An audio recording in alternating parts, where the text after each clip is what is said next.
Okay, so today we're going to bring in the F250 Powerstroke. We're going to attempt to install a radio with a screen and a backup camera that I got for Christmas from Amazon from my son. I'll go get the truck and pull it in, and you guys hang out and we'll see how it goes. I almost fell down. Alright, so we gotta let the battery charge.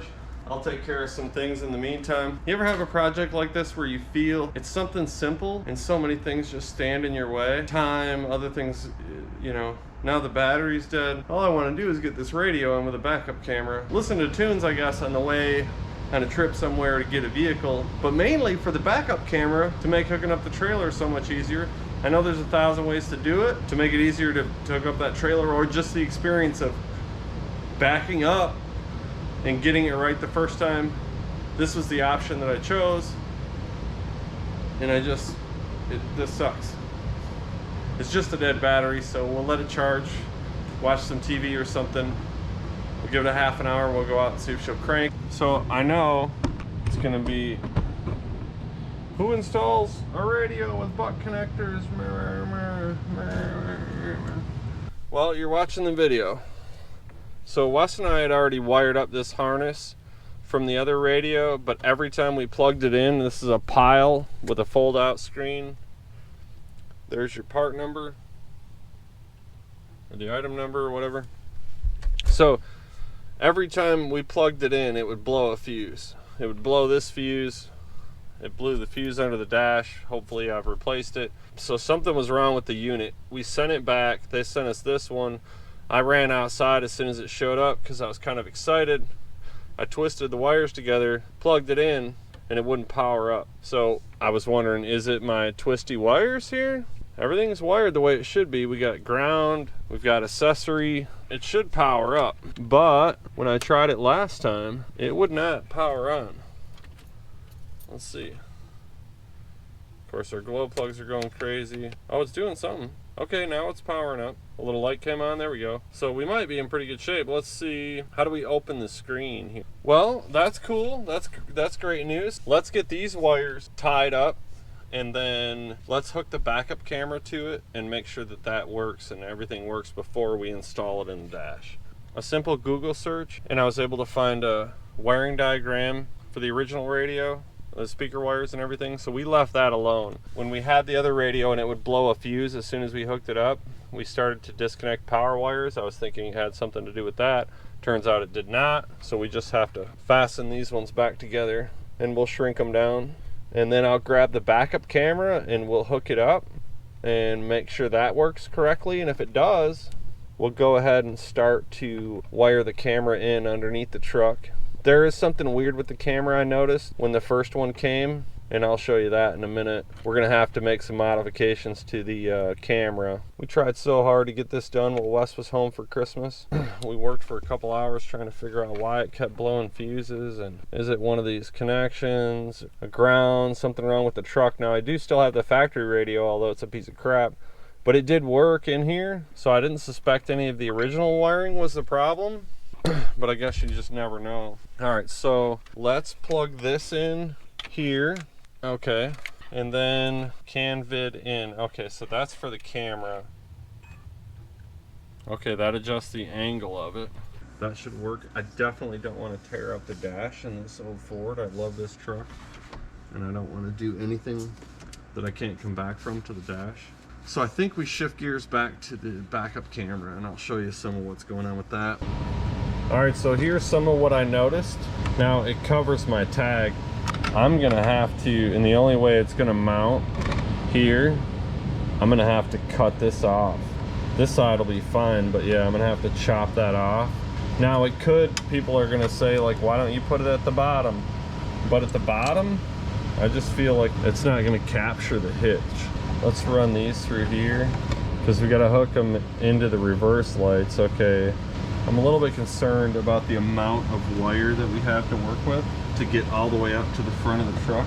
So we're gonna have to get underneath here and run this wire. And of course, I've chosen it, you know, it's all wet. Everything's dripping underneath.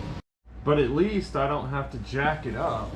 Okay, so the plan is to come up through the transfer case rubber and under the carpet and up to the radio. Now, it's 17 feet of RCA cable is what they sent, and I tried to run it the most direct route possible. It does not seem like it's going to be enough. And now it feels like we're dealing with some screws down here that don't have much left to give.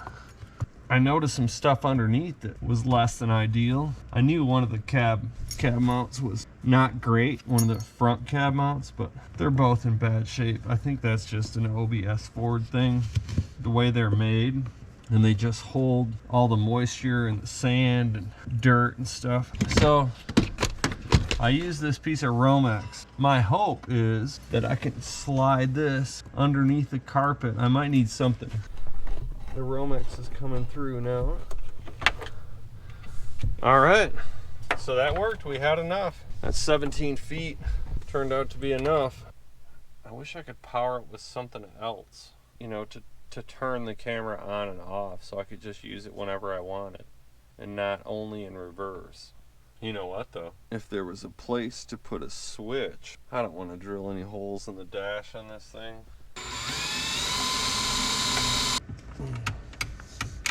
There we go. Okay, so we got the toggle switch wired in. It's down here.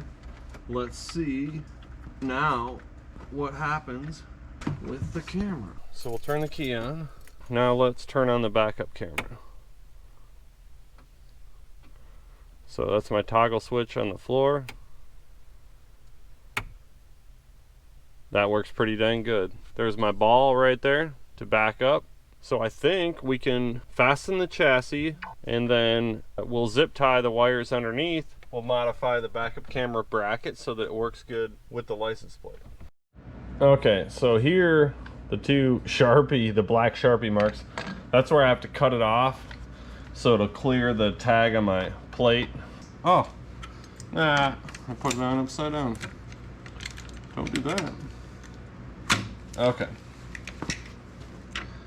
That should do it. So there it is. There's the backup camera. We got our toggle switch down here next to our tuner, to our programmer. Can you see it right there? So that's the toggle switch. We just flip that on. Backup camera.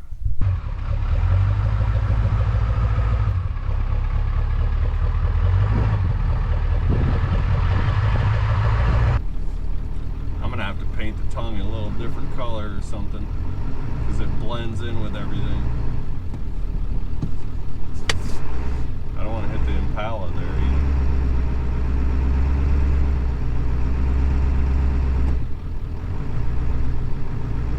Let's see. Can't really tell.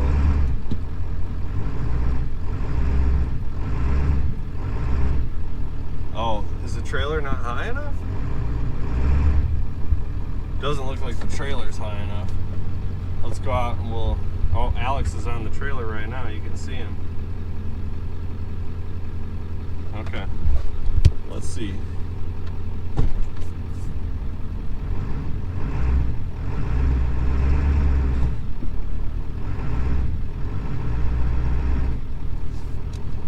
Now the truck's going to roll forward a little bit. Let's see if we got it.